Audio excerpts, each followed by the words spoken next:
Welcome to the Songwriter Connection podcast. Our show originates in Nashville, Tennessee, Music City, USA. We connect you to the songwriters and the stories behind your favorite songs. Join us as we take a look at the craft of songwriting through the eyes of the songwriter. Now, here's your host, Dave Lenahan. That's exactly what we're aiming to do. Hi, thanks for joining us. I'm Dave. This is episode number 1 of the Songwriter Connection. I'm really excited to bring it to you. We used to do a TV show back in Cincinnati when I lived there called the Nashville Songwriter Connection. And we were very fortunate through the local chapter of NSAI then to bring up big Nashville hit songwriters and interview them, play some of their music live. And it was a big fun. So I just wanted to continue that in podcast form. And I thank you for joining us. I've got a hit writer today, a guy who has been like a brother to me over the last couple of years, a real mentor and a great friend. Billy Lee is our guest today, and Billy is a songwriter. He's a producer. He's got his own studio, Lee Tunes Studio, and his assistant Pepe, the parrot, right? Pepe, and a great songwriter who's written with everybody from Thomas Red Akins, right, to Chip Easton from Nashville, and had a big hit with Gary Allan, the one that we're going to examine on the show. So, Billy Lee, welcome to our show. Hey, Dave, thank you, man. This is so much fun. The very first one, and we're zooming it with you because you're on the other side of town, and and you sound great. How you doing? How you doing today? I worked on that. I goggled all morning. Anyway, so no, this is awesome to do this. I think it's exciting. I think COVID and the pandemic is basically stuck. Yeah, it really did. Yeah. Well, things for certain people, like it made you think about other things where you don't have to be traveling around with a suitcase and a microphone. Oh, yeah. And awesome. And, thanks for programs like this Zoom. It's helped to bring people together. I know we do family Zooms on my end, and I've done a lot of co-writing in the past few months right here on Zoom, especially with you and our good friend Michael in Australia. So, yep, that's great. It took a while for everybody to kind of get used to this new format, so to speak, but yeah, it's finally worked out. I got to say, at the beginning, I was like, oh, God, I can't do this. And I didn't for a couple of months. And then I started talking to people, and let's do it. And it was really different. Oh, yeah. People that we write with mostly are friends, so people were not ashamed to just speak your own mind to. Mm-hmm. So we had it, and it was great. It also gives me opportunity, you and any other writer, to write with people that you normally wouldn't write with. That's true. Yeah, things that where distance keeps you apart, like our friend Mike in Australia. So you just can't hop on a plane and every time you want to write with Michael, So it's kind of cool. That would be a good time, too. It would be. Well, let's start with one of your recent hits, and it's a song I've seen you play out many times. You and Jane Bach, who I hope to have on the show sometime, sat down with Charles Chip Eston. Charles played Deacon Claiborne, if you were a fan of the Nashville TV show like I was, and you wrote his first single, right? You and Jane and Chip together? Together, that's true. Yeah. Tell us how that came about.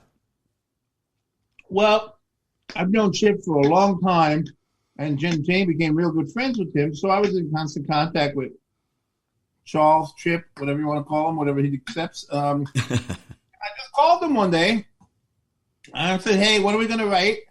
And he goes, okay, soon, man. And then like the very next day, he goes, you want to write? Like, I said, sure, man, whatever. And then he knows where I live, and he knows I live literally about a half a mile away from Jane Bach, who's one of his closest friends. He said, why don't we just get together and do it three-way? And that was pretty much it. So we met over at Jane's house and just sat down and wrote this song. We had a couple of, I think I came up with the riff, the bass riff, or whatever you want to call it. Mm-hmm. But I mean, when a song is flowing like that, Now the idea, Billy, you kind of had the idea, right? And the backstory on that's kind of cool.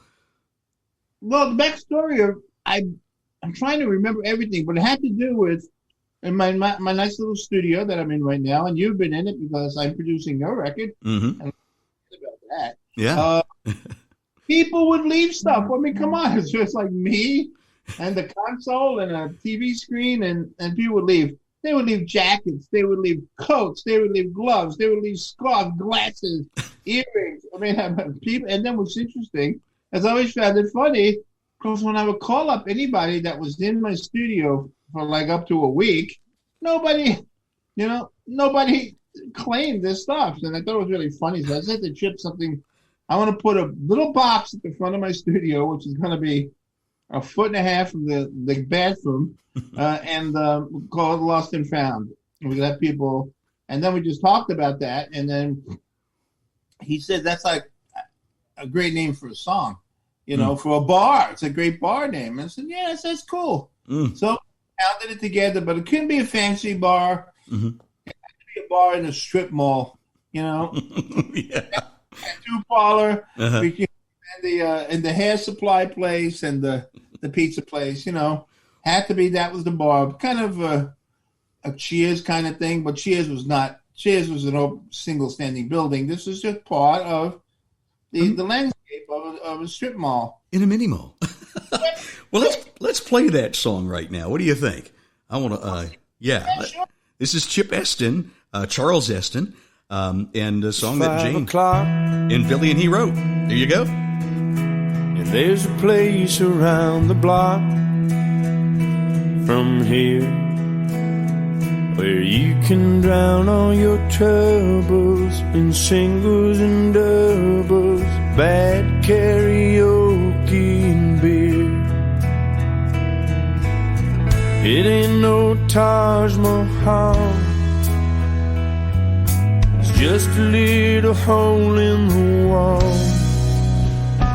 But there's something about it that keeps the place crowded. It sure ain't the food they put down. It's liquor and laughter and love we're all after, and why we keep hanging right down at the Lost and Found.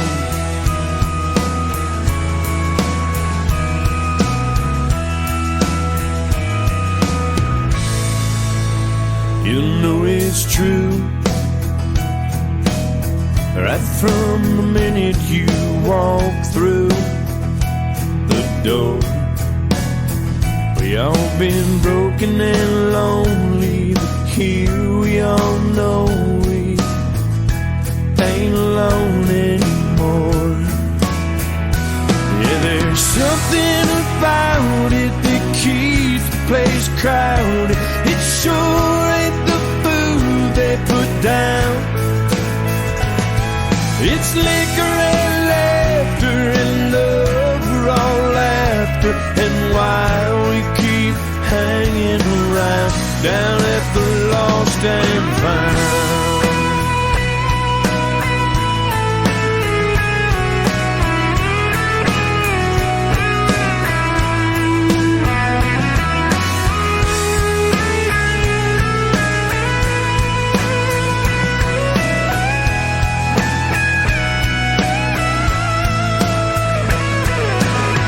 It ain't no Taj Mahal, it's just a little hole in the wall in a mini mall. Something about it keeps the place crowded. It sure ain't the food they put down. It's liquor and laughter and love we're all after, and why we keep hanging around down at the Lost and Found. Down at the Lost and Found. Come on down, come on down, come on down to the Lost and Found.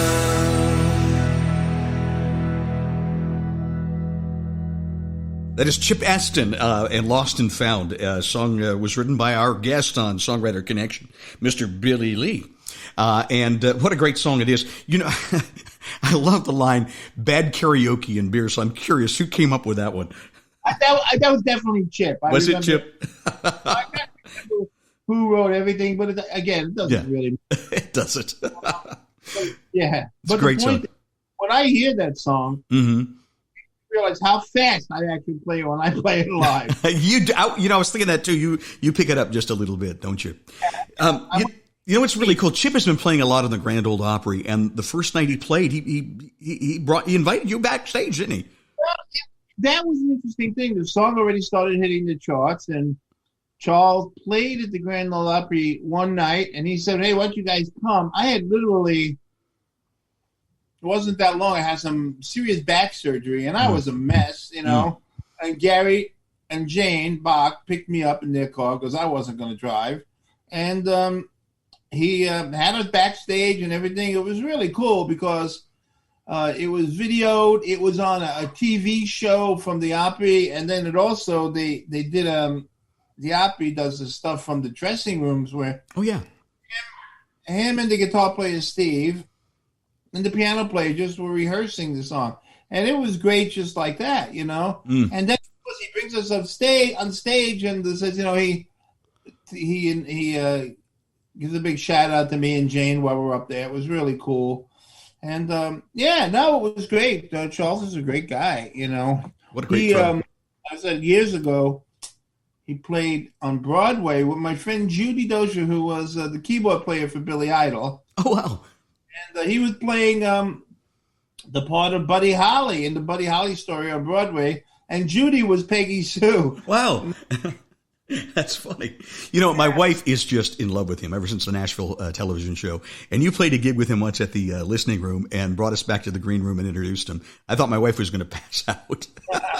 And I said, it was a benefit, yeah. Yeah.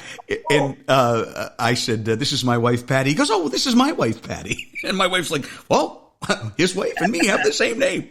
So we got a nice picture taken, and she immediately cropped me out. So. You know, chicks do that. Yeah. But he's a great guy. Yeah, he is. What he's doing right now. I know he's doing a lot of other stuff. Mm-hmm. You know, Jane keeps in touch with him on a daily basis, and that was cool because I sent a text to Charles, and I said, hey, I never got a signed copy of the album. I mean, it was at my door like 2 days later. Wow. Very cool. Know? And it's hanging up just outside the studio. So, seen it. That's cool. Well, let's talk a little bit about your backstory. Like Eddie Rabbitt, you're from New York City, and people don't think about New York City when they talk about country music. So, I'm interested in how it all started for you in New York City. You were in Brooklyn, was it? Brooklyn, yeah. How did it start? It started with the Beatles. Did? Yeah. I mean, I was a little kid. And, you know, of course I was we had Beatlemania coming up, and everybody was into the Beatles. And I just said, I really want to do this. I really want to do this. And not really thinking that this could be something for real. I remember doing a talent show with a Mickey Mouse guitar that was untuned because I didn't know how to tune it. And I don't know what I did, Hound Dog or something. And I really flopped. And I thought it was, okay, this is going to take some work. Wow. And I just kept going, and I had a little room in the back of my apartment, and I had a little Victrola, and I would just sit there and just listen, When I started listening to a song, you'd pick up, how it is, remember? Pick up the needle, put it back a quarter of an inch. Pick up the needle, put it back again, wearing those records, literally wearing those records out. So that's really what it was when I became old enough to be out in front of a stage. I guess it was the beginning of high school, I would imagine. Played at every block in Brooklyn. Wow. And probably the whole world had a band. Did you? Yeah. A band on my block. There was another band the next block, and it was an equipment battle. Who's going to have the best toys? And so that's basically it. But I didn't have any money, so I could never be part of that scene. I just performed. But eventually you performed with some huge acts. I'm sorry? Eventually, you performed with some amazing acts, and got on the road. And well, I think that's by osmosis of anybody who's in that business in New York or any place, or here for that matter. Mm-hmm. You just start meeting people and you perform. The one thing that I always hated, I can't use the word hated, didn't love, was copying other people's music. I mean, I would copy the Beatles, the Beach Boys, I would love that, but all this other stuff in between just didn't interest me. So what I would do is I would go home and I would write a song that sounded like another song in a way, like a Led Zeppelin song or a groove or something like that, and put it in your set. And nobody knew, as long as the people were out there dancing. You know, that's all that mattered. Because I remember, like, one of the first times I performed that with a band, we did Beatles, we did Beach Boys, we did the Hollies, we did Boston, we did, you know, those kind of I consider them a little slightly more sophisticated than other bands, but that's just my opinion. And there was a band right before us. They played, like, you know, 25-minute version of Sweet Home Alabama. No. And they were great musicians. But the thing was, the whole crowd was standing there looking at them, like, the whole time. Yeah, you know, it was good. You know, so it was a lot of fun. It was like, more like being at a concert. And then when they were done, I just said to the band, I said, I'm changing the set. And we started off with Wouldn't It Be Nice Beach Boys song. And the whole place started dancing. And I just turned to the drummer, Louie. I said, Louie, welcome to the entertainment business. And that was the beginning of realizing that there was power in getting people excited. People get excited in a different way by watching people play guitar. You know, like being at a concert. It's a whole different thing, you know. Yes, yeah. And then we did Yummy, Yummy, Yummy. Remember Yummy, Yummy? Good love in the tummy. Oh, yeah. I mean, those are just fun songs. And then, of course, we wound up doing the other cool stuff later. But Billy, how old were you when you first hit the road with a major tour? It was about, I can't say major, just let's say a tour. Probably 18. 18? And who was that with? Oh, God. Because you've toured with some big names. I can't even remember. Well, there was some stints. There was like Laura Theodore was a good one, but that was a little bit later. There was Elvin Bishop stuff going on. And you know what happens is, I think by being active, here's what a tour is, or being a musician is, and a songwriter. Hey, you know what I mean? It's active enough so that if somebody needs something and they've seen you enough, they'll ask you if you're interested, you know? And that's always really the fun. And I wound up doing my own thing. I had a group called Pink Noise. I auditioned for, like, Star Search and everything. It was pretty funny. Wow. And you had a band called Myth, right? Band called Myth. That was a little bit later. That was the early, I don't even know what year we're in anymore, but I guess early 80s, yeah. And a big bunch of musicians. And we got bounced around from label to manager to so-and-so, but it was very, very professional band. We didn't use effects, almost no effects at all. It was people playing guitar. I would like to say like the Allman Brothers, but not Southern, you know, rock and roll. And I'm still in touch with all those buddies, you know. Yeah. Once time about, I don't know to say how many years ago, it was probably 8 years ago, Tony, the drummer, Tony Sorella, who was the original drummer for Kiss. Wow. Before Peter Criss. And the name of the band that Kiss was called Wicked Lester. Wicked Lester, yes. Yeah, Wicked Lester, yeah. So that Tony was the drummer, but he didn't want to do the makeup thing. He just thought it was stupid. Tony still keeps Myth alive in a lot of ways. He's got a thing called Mythology. It's on YouTube and stuff like that. And somebody called and said, "Hey, did you know that we have like a number one in Cuba?" Number one in Cuba. How could that be? The band broke up 24 years ago. Wow. Somebody or a DJ or somebody started playing a song called, I think it was called "Where Are the Heroes." I got to figure out which song it was. It was interesting because we started talking to promoters and stuff like that, and said, let's get Myth together and do a short tour someplace. Let's go to Cuba. And we were going to rehearse in Nashville. It was going to be cool, you know. I was really looking forward to it. And at the time, I still had the same guitar that I had when I was playing in Myth, you know, so it was like, wow, this is great. It didn't happen. And then soon after that, Ben, who was the lead singer, passed away. No.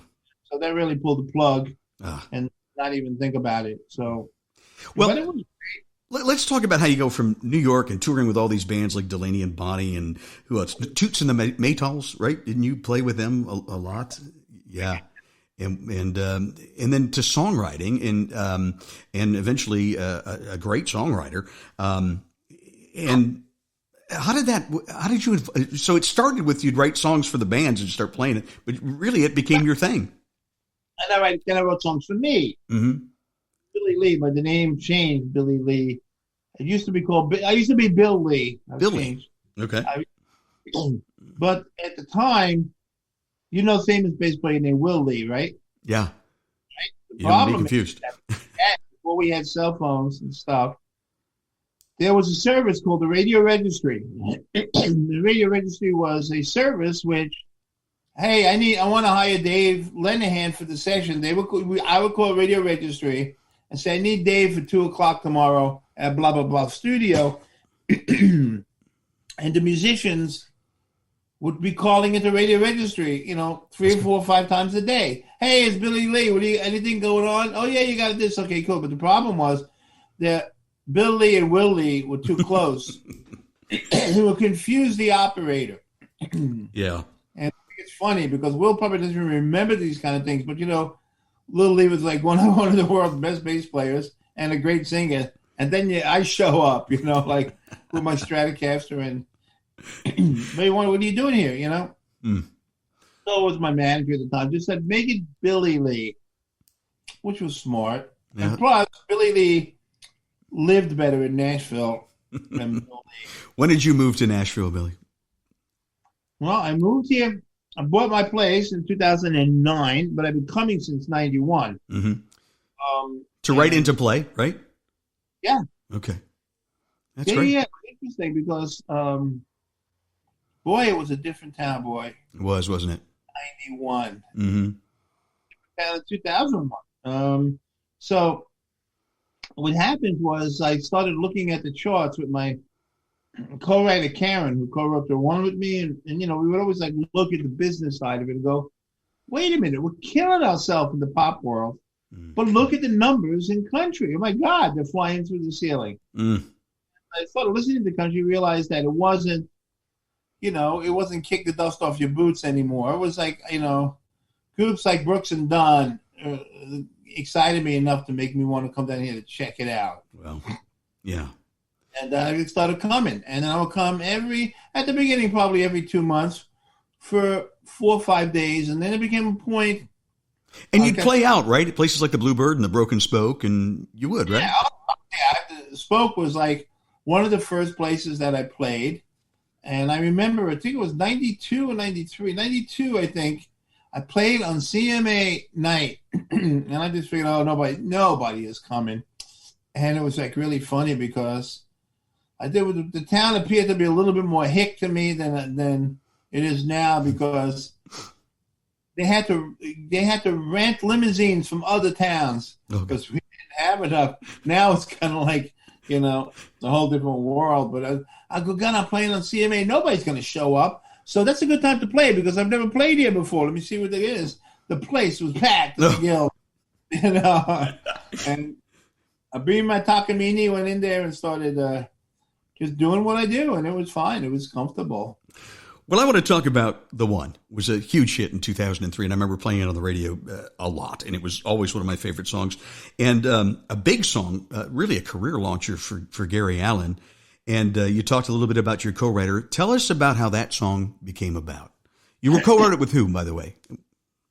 I'm sorry? Who was your co-writer on that song? And let me just backtrack. So a lot of people listening may not realize that a lot of the great songs that you hear on radio are not written by the artist. They're usually co-written. A couple of great writers get together in a room, and 2 heads are better than one, they say, and sometimes 3 and 4 together. So tell me about that process. Who was your co-writer? Her name is Karen Manos, she's a writer from New York, a good writer. I haven't spoken to her very much lately, but we used to talk about things, and it was interesting.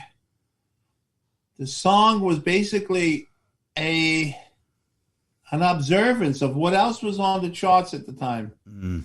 How do we sneak in this chart that is we feel as though impossible to break through? There was even an article written by Sony Records that, Billy Lee and Karen Mano have proved that you can break the locks of Nashville. I wish I kept that article. It was pretty cool. Wow. I think it was a Music Row magazine or something. But everything that was said in that song was because you realize, what's in, Toby Keith and those kind of guys, the tough, cool guys, who's your daddy, who's your mama, those kind of things were out there. And we just said, let's write a song that a woman would like to hear. Really, that's all it is. It's just write something with a bunch of lines that a woman would love for a guy to say to her. Mm-hmm. And so we started bouncing stuff around. Next thing you know, that happens. And I got to say, it was interesting to be, was I signed to a publishing? I was not signed to a publishing company at the time, but I had been around enough and signed that I was able to get meetings all the time. Mm-hmm. I mean, Music Row was my playground, so to speak. And it was more like the people's reaction to the song. Yeah. And we did the demo. It was late at night. The single was tired. And I just thought, and I said to the guy, I said to the studio owner in Laverne, Tennessee, man, I don't think he's doing as good a job as I am on the work tape. You know what? Let's pause right there. And I want to talk about that. So you get this song and you know it's a good one. So you put together a work tape first and you've given us the permission to play that on the show, right? So, okay. Yeah. So tell about a work tape first and then we'll play a little bit of it. But what do you do? It's pretty basic. It's always got to happen. Mm-hmm. You give the vocalist who's going to sing the song a tape of you doing a rough copy of the song so that they know what to sing. Right. And they get it in their head. Generally, these singers were so busy that they didn't really listen until they were on their way to the studio. As it happens from time to time. Well, let's play a little bit of that work tape right now. This is you had just written the song with Karen, and so you're putting together a work tape, and this is you singing it, right? That's me singing it. I had this mini disc recorder, and I went to the studio. All right, let's play a little bit of it so people get an idea. It's a work tape.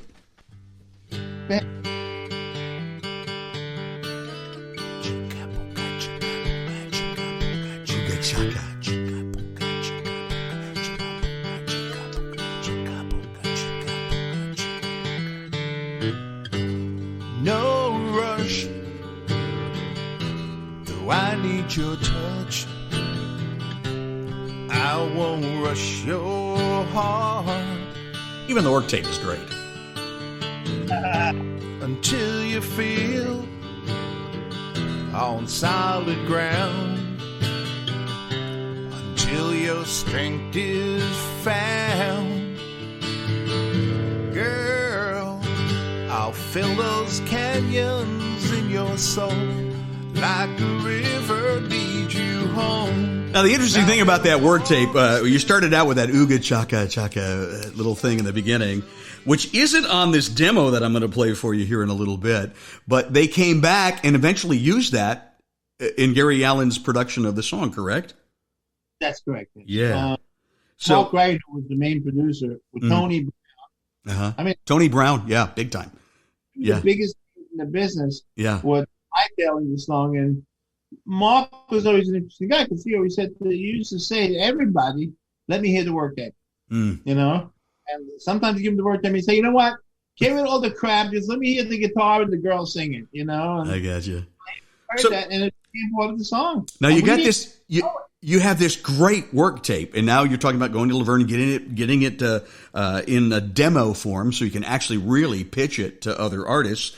And you had a pretty famous demo singer on this, right?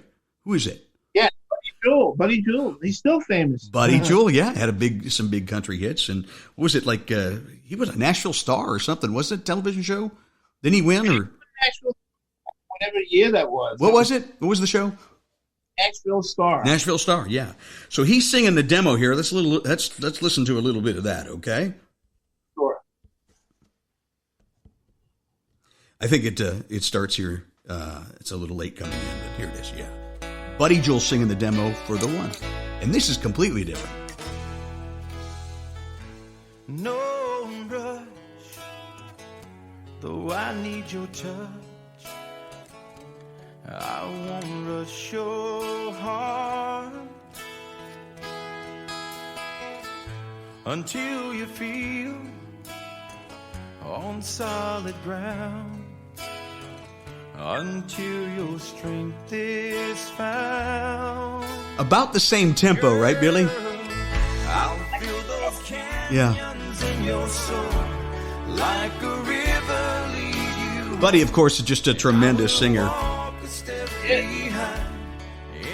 Did he do a lot of demos for you over the years? Yeah, probably 100 or 200, maybe more. I don't know. Wow, you guys became pretty good friends. Now, you got this great demo. You know you have this good song. Where did you go from there? You had to start pitching it, right? So, tell us how this happened. How did it become a hit, Billy? Well, this is what I was trying to say before. You don't know. The only way you know about a song is to see other people's reaction to it. Right. So a good friend of mine, of ours, me and Karen, was Joni Foraker, who was managing. She worked for a company that was managing Faith Hill and Trace Atkins and I've heard of those two.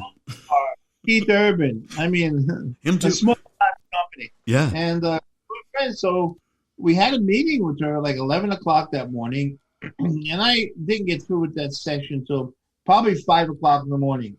So I just went back to the hotel I was staying at and to get ready for the meeting. She heard it and after the first chorus says, I want to put that on hold. And I said, what? And for who? She said, Trace Atkins. Wow. I looked at her and said, what? Trace Atkins? She said, yeah. I said, are you sure you can do something like that? And so that was interesting. And that was on hold for probably 5 or 6 months. Now, we still did pitch it around, and everybody, including Capitol Records, took it for artists and stuff like that. Now, when you say on hold, maybe we had to explain what that means. When they tell you they'd like to put it on hold. The word hold doesn't mean they're going to give you money. What it means is that we love the song, and we want to have Dave Lenihan do it, and you really don't give it to anybody else, you know? But you kept pitching it. But there was no money involved, so we just still shopped it. And then sometimes you'd go to a meeting and say, Trace Atkins has a song about on hold, and they would always want to hear that song. And there would always be, well, if he doesn't take it, if he doesn't do it, give us a buzz, you know? So got it. It's almost like people need to be told, you know? Right. I found that really interesting. Mm. And it was great, you know, and Buddy was singing, and everybody loved Buddy at the time, and he was real big. And so on hold means if somebody wants your song, please don't show it to anybody else or give it to anybody else. You can play it for people because it's your song and you own it. But, you know, don't give it away unless you know, before you give it away, ask us again. Mm-hmm. That's what it was. So you get an offer that Gary Allan wants to do this song. You got to go back and go, can we release that? Hold, right? You have to ask permission or no? No, every song has a story. Mm-hmm. What was mid-September, December, right around Christmas time. Trace Atkins' albums were produced by two producers. Trey Bruce was one of them. The other one was Dan Huff. So his albums were split in the middle. So Trey Bruce, I swear it was like December 18th, you know, took it off hold. Mm. For whatever reason, we don't know. So Gary Allan's manager, John, had an office, which, you know, we were friends.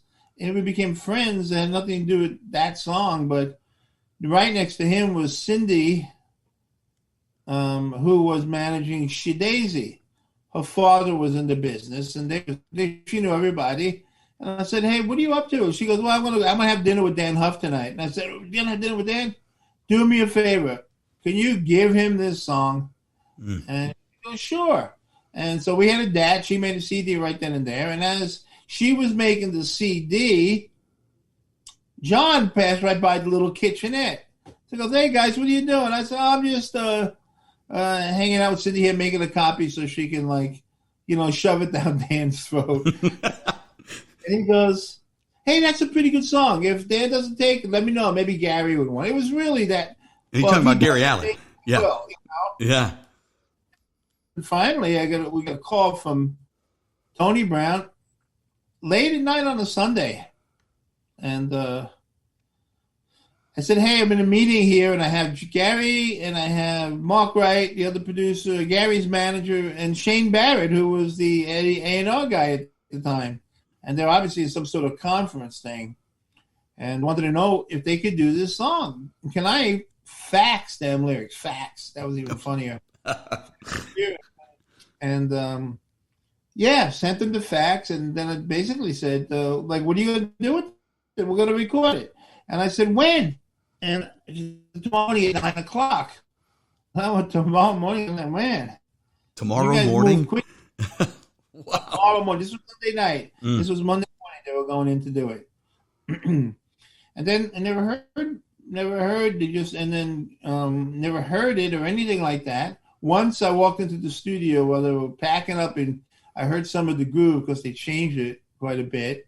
And then I had a meeting with Mark Wright with Karen.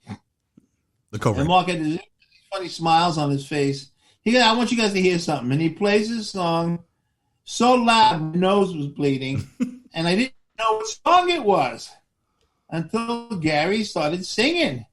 And I almost freaked out because that introduction that he does on the record has nothing to do with the demo or the work tape. Well, he did the Ooga Chaka kind of beat, wasn't it? Yeah. They really emphasized it and put all these sounds in it that were, to me, uncommon to country music. Synthesizers and vocal sounds, that synth vocals, not even real vocals. So it was pretty cool. I was really excited because it really tickled the pop side of me, Oh, I bet it was a thrill. But did you think that it's going to be a great hit? Did that enter your mind? Would you allow that to enter your mind? Never. You never knew. You never knew because everything was, listen, we're all in the same boat. I've had songs cut. Songwriter friends of mine, we had songs cut, and then all of a sudden it either didn't make a record or something else on the record they decided to promote more, And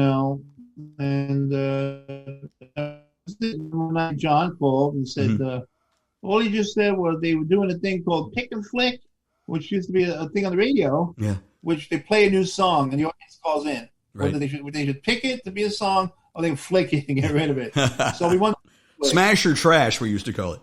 Oh, yeah, right. Well, this is Pick and Flick. They were nicer about it.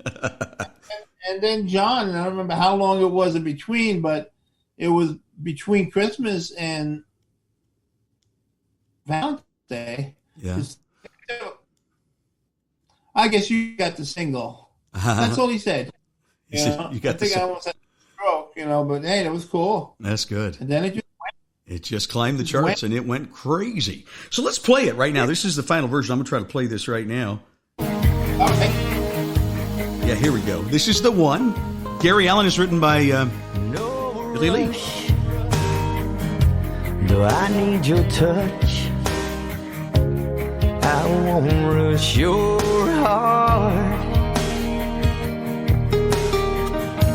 until you feel on solid ground, until your strength is found.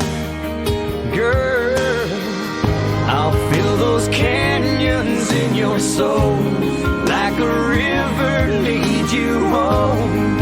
And I'll walk a step behind in the shadows so you shine. Just ask, it will be done. And I will prove my love until you're sure that I'm the one.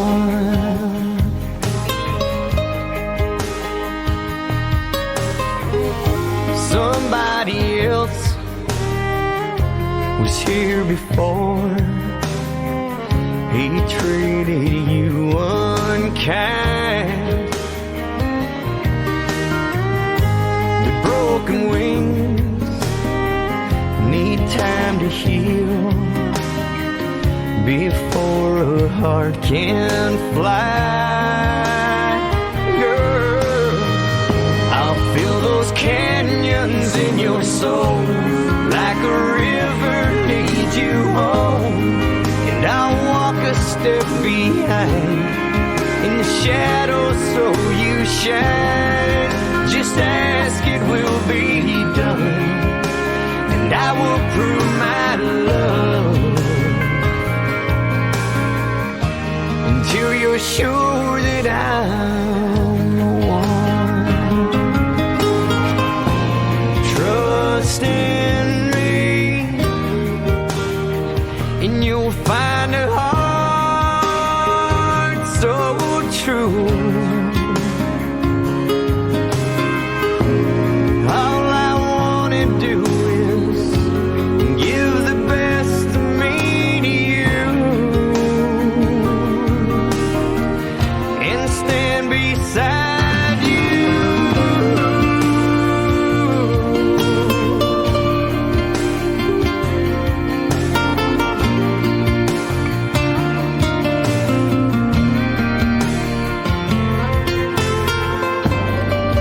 Just ask, it will be done, and I will prove my love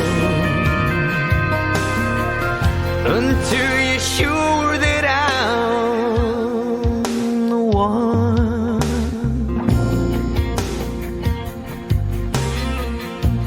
That was Gary playing the lead guitar on that, Billy, wasn't it? Gary Allan? Yeah. What's that? It was an electric nylon string guitar. Yes. He kind of put a little Spanish feel to it, too, didn't he? Yeah. Yeah. And the video was Spanish, too. Yeah. Yes. In California at a place, some ranch, I wish I could remember the name of it, which has been used in cowboy movies for decades. And it was a Spanish village, you know. Mm-hmm. The woman was very exotic looking who was in the video. So yes, it was a great video. Everybody loved it, you know. It was a great video. What? And you said Gary Allan once, his wife thanked you for writing that song and changing his career. Didn't you say that? Yeah. Yeah. He was playing at the Bluebird one night with at the Bluebird. Jamie O'Hara and Holly Allen. Oh boy, that was a nice round. Yeah, they're both passed now, unfortunately, both of them. But they were in that round together, huh? Yeah. So his wife said something like, she came over to me and thanked me for giving her husband a career. Wow, it was really cool. You always joked that you've always joked that song bought your wife and Gary their new houses. Hey, listen, I got a Honda out of the deal, so it was okay. Yeah. it was a lease though. What a thrill, Billy! This has been a great time. It's gone so fast, doggone it.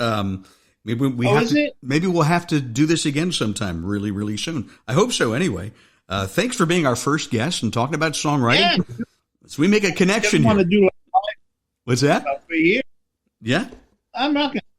If they want to do like live, that would be fun. Yeah.